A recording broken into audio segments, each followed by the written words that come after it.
So let's start. The first step would be to create a basic application and get it hosted on our local host. So for that, I used a Python application. So basically this is a hello world application, nothing fancy. So you can see here we have used the Flask module to like host this application, and here the requirement is defined. Here you can create your own requirement.txt and you can specify your requirements.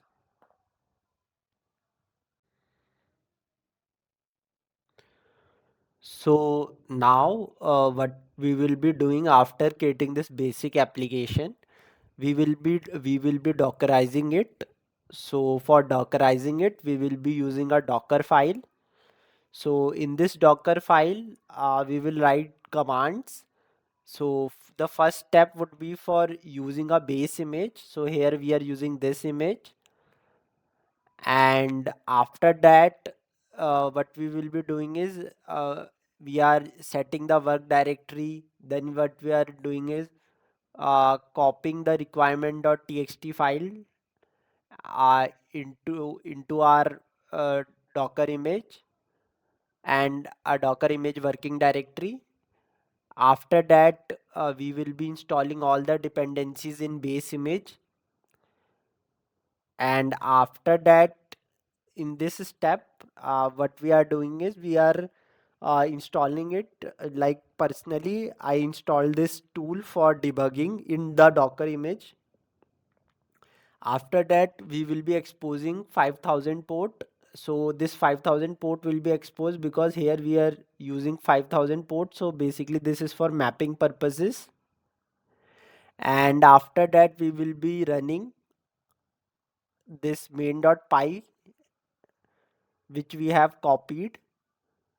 And so here you can see this screenshot after, like how you can build this Docker image. This is the command docker build, and after that we need to create the EKS cluster. So for creating EKS cluster, I used eksctl command line tool. So this is the tool that I used for creating EKS cluster on AWS platform. I used uh, fargate instead of EC2 instances, and the command is very simple for creating the EKS cluster. It is like eksctl create cluster. So I will share the whole command. Also, after creation of EKS cluster, you have to create Kubernetes manifest for deploying this application on your EKS cluster. For first, you have to install ingress controller in your EKS cluster for direction of traffic. You can install ingress controller using this by referring this blog, and you have to use this Helm chart for installing the ingress controller. And after that, what you have to do is use this three manifest, this three YAML. You have to just do the kubectl apply command, and you can just use this three things.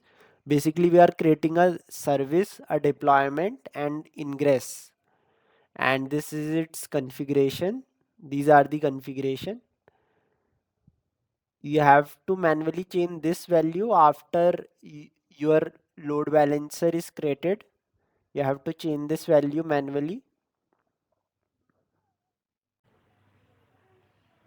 So now moving on to Helm chart. So basically we will install Helm chart in our EKS cluster. So this will be the folder structure. This template will store all the Kubernetes resource that would be added to our EKS cluster. So basically this deployment and service resource would be added. Other than that, you need to have a look at the chart. So basically this is the chart name that I have kept. You can edit it according to your own choice. And this values.yaml file will store all the dynamic values that need to be added or updated. So this tag is the tag for the ECR Docker Hub image that will be updated. It will be updated each time by this GitHub action when any push happens on this repo branch.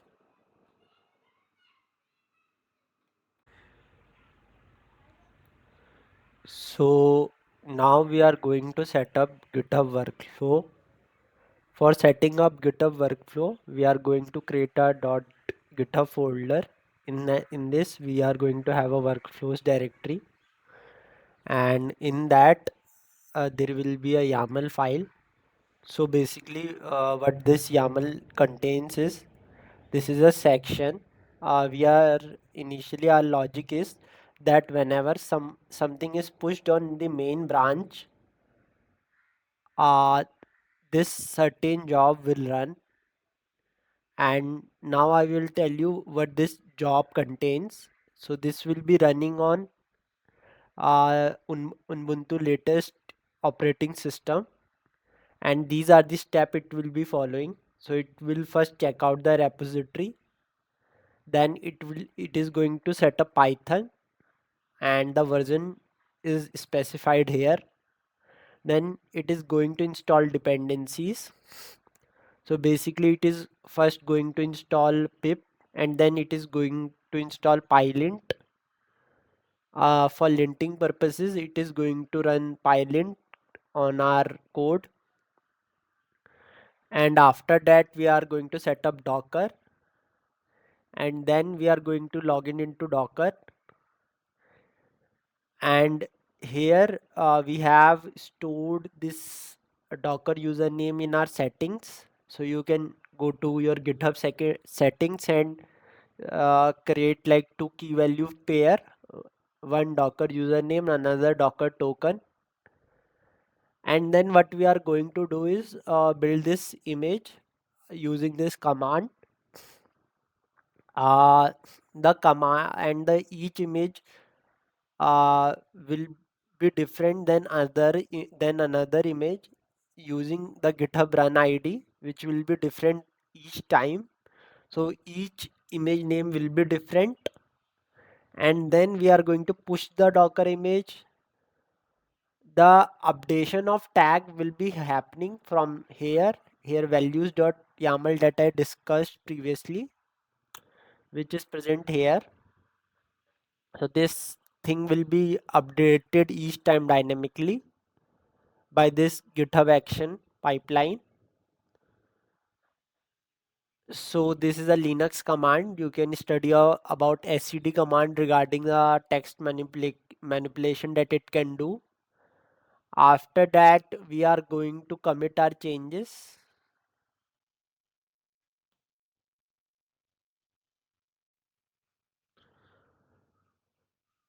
So now I will explain about installing ArgoCD in your EKS cluster. So basically you can follow this tutorial to install ArgoCD in your EKS cluster.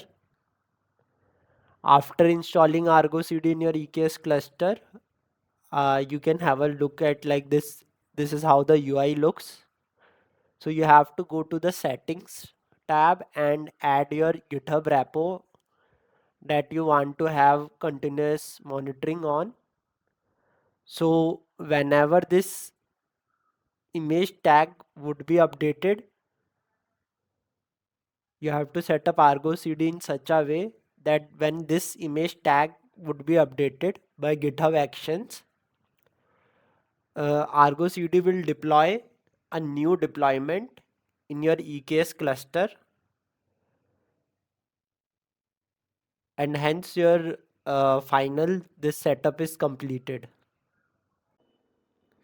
So thank you for watching this video. If you have any doubt, you can post your comments and I will try to resolve your issues.